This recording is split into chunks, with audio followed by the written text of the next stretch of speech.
Good morning. Today we are going to be building the field fence for the goats, and we're gonna have to just figure it out along the way. Yeah, we have no idea what we're doing. No, we've watched lots of videos, done a ton of research, and it just seems like everybody's doing it a little bit different, so we'll show you how we'll do it, and hopefully it'll help you too. Hopefully. It's work today. It's gonna be a lot of fun. Okay, so right now we're buying all of the equipment that we need for our field fence for the sheep and the chickens. We're not sheep. Not sheep. What am I thinking? Goats. We have goats. Things right on the purpose.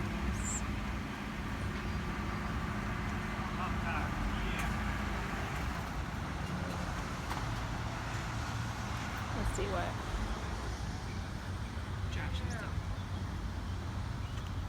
That's heavy AF. Yeah, are we gonna be able to lift that on our own? Oh yeah, we'll get it. All right, let's show everybody what we're getting.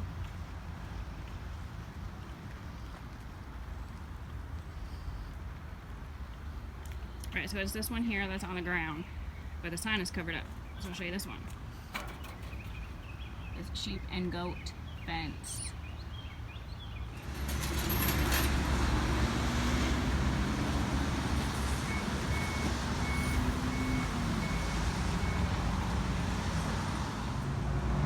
You want me to hold that down?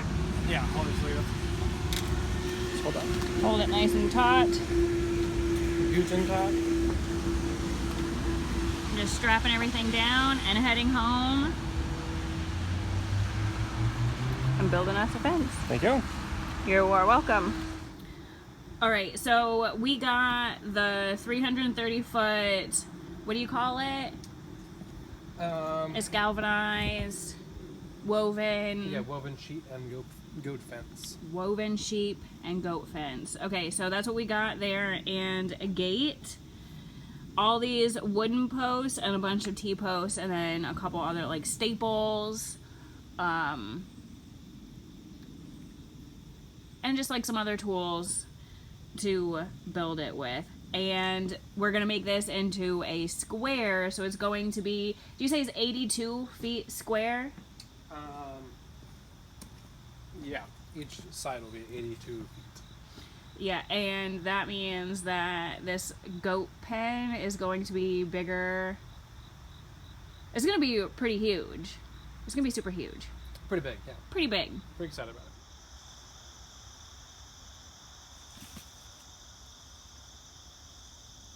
Alright, here we go. Do it.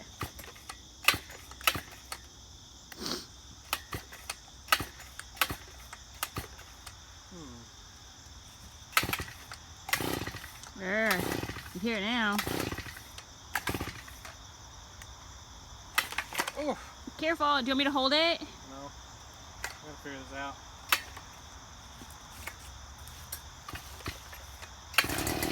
Wow.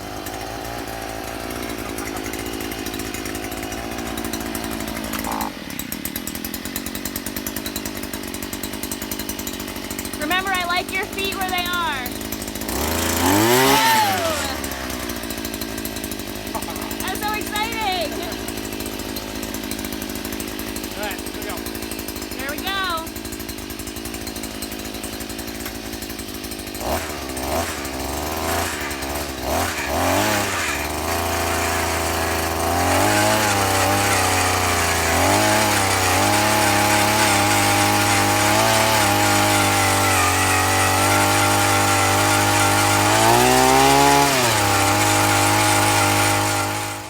So the first pole is in. It's super solid. We buried it 2 feet, but let me tell you. 2.5 feet. Oh, it's in 2.5 feet, but let me tell you that drilling this hole was extremely difficult because we didn't know that about a foot under the topsoil is nothing but clay. So after tons of Googling, we found out how to auger the clay. You just get it wet, let it sit for a minute, and then it's much easier to drill your hole into. And then the way I figure it is, with as hard, we thought it was rocks. With as hard as that clay gets so deep down underneath there, these are going to be super secure once that all dries. one more time. And let's drive it home.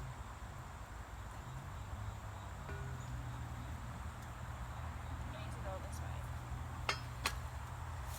How's that? That's me. How's that?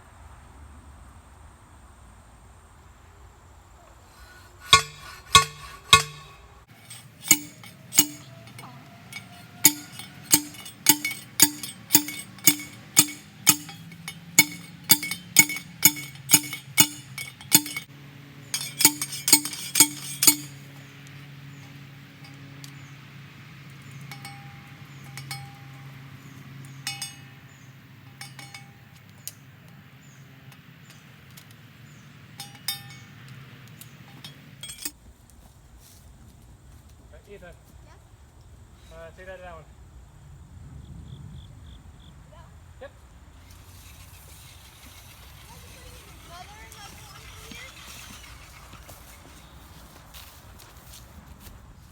So 10 feet from whatever that one's at.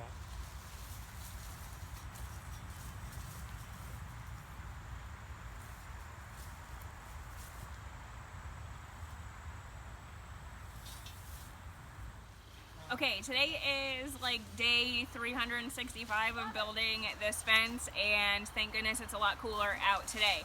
So we have the corners up. I'm gonna show you how we did this, and then like what it looks like, and then I'll show you how we did it. So we have these two posts are about 4 feet apart with a post in between. Helps to keep it sturdy. It's bolted in there, and then my husband took some 14 gauge wire and the ratchet to hook it in this diagonal, and then you pull them together and it just helps to keep the corners super sturdy. So we did that here on this side and then on the other side of the gate, and then this will keep the gate from like really wiggling too much. And now the gate here, I'm pretty sure I found a spider in my hair today. I've been spending so much time in the woods. So our gate is 4 feet wide, and it's a little on the short side, so we'll end up putting like a 2x4 right here to kind of close up that gap. We put one down in the bottom to close up that gap, and then the chain just wraps around like so to keep it closed. So there's our gate and our corner with the post on this side with our wire fence here. We used this staples. We hammered staples in to the wood post. Look how nice and sturdy and strong that is. That's really awesome. Oh, look at the dowel that's keeping it in. I think it's like a 10-inch dowel holding the post in for the H post here. So we stapled it all the way down. I stapled it to the cross post. There's another ratchet and wire system on this side. And then down here, we have our T-posts are 8 feet apart from the wooden posts. And we're using, I don't think I have one in my hand. Oh, right here. The T-post wire clips, clipping them to the T-posts. And then we have another T-post and an 8-foot post, and you can see that we're still unraveling the fence. So, did you find what you're looking for? Yeah. Can I come film you making this corner? Sure. Okay. All right, now let's go see how the corners are put in. All right, we're rolling. We're rolling. Here we go. So now that we got all the 3 corner posts in, we're putting in the H cross members. We're installing this wire on here. Got these little wire stretchers to pull it tight. And what this is doing, we're just pulling these guys here, it's creating like that triangular structure, giving it more rigidity, so that the fence is pulled on. It's gonna be nice and strong. Give that guy a wiggle. Can you wiggle it? I can't. Right now, come wiggle this one, which hasn't been done yet. Yeah, there's a lot more Wiggle? to it. Wiggle room? Yeah, did you see all that wire moving around? Yeah, so this wire we don't have enough on there. Got to replace it with a longer one. So we'll watch you do that. All right, ready? Wait, one more thing. What else was I thinking? I don't know.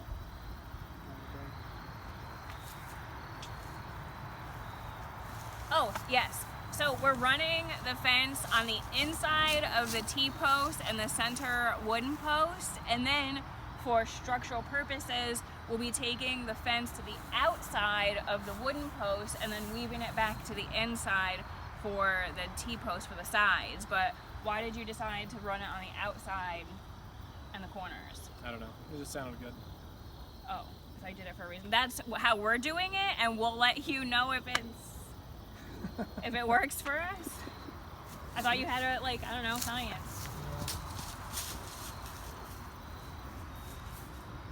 All right.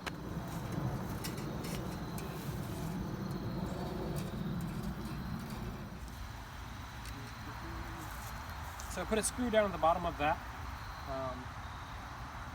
post so that we can wrap this wire around there, and it's going to hold it taut.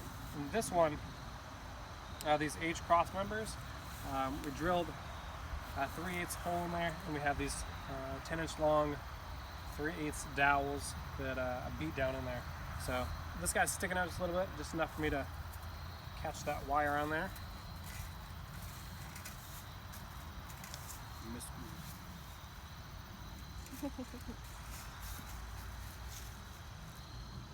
And you're wrapping it twice? Yeah. Giving it 2 wraps. 2. 2 wraps.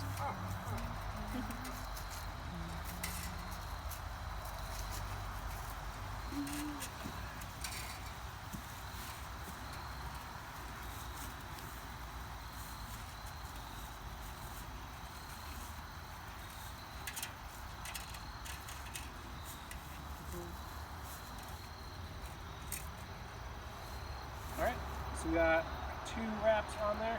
I'm gonna cut it right here, give us a little slack.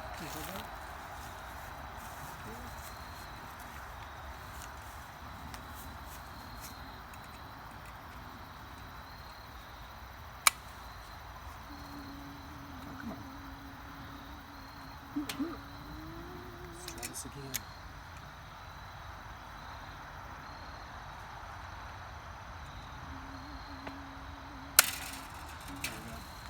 Excellent. Can I let this go now? Okay. Okay. Where it is? There it is. All right. You want to look at this closely? Look at this closely.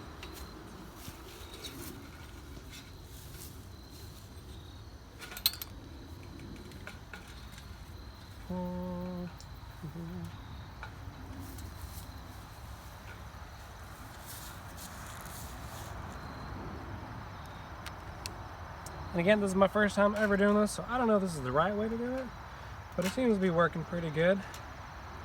So I'm just gonna keep doing it that way.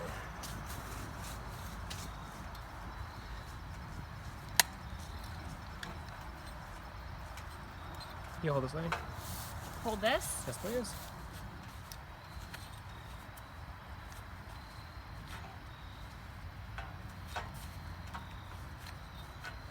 All right. Thank you.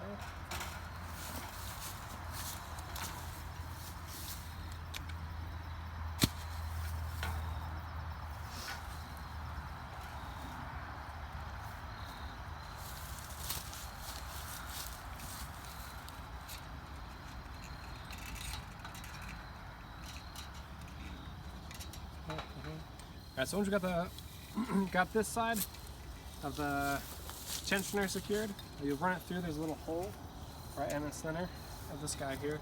Put it through there, bend it back, and then take your little ratchet handle and start cranking it down.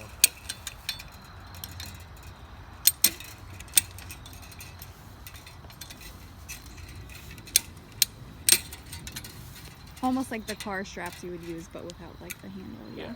Exactly. Yeah, I would emphasize that you do need a tool to put those things in. You 100% need a tool. Don't anybody tell you you don't. Yeah,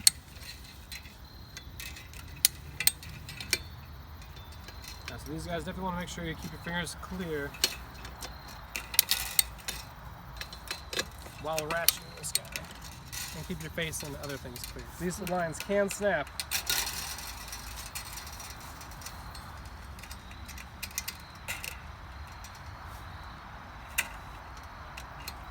How tight should they be? About that tight. Pretty tight.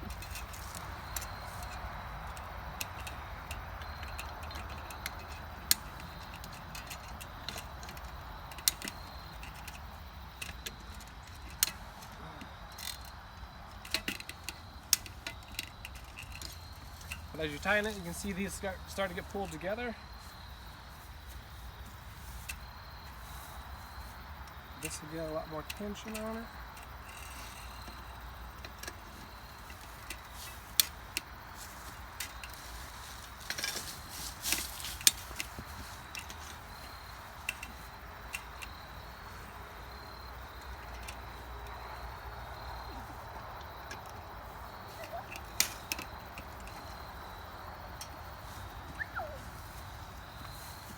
And there we go. That thing's pretty solid now. All right, all right, all right. Alright. Drop those questions down in the comments below, and we'll be sure to get back to you. We'll tell you how this all goes. We've never done this before, so it's a learning experience for us too. And we're excited. Very excited.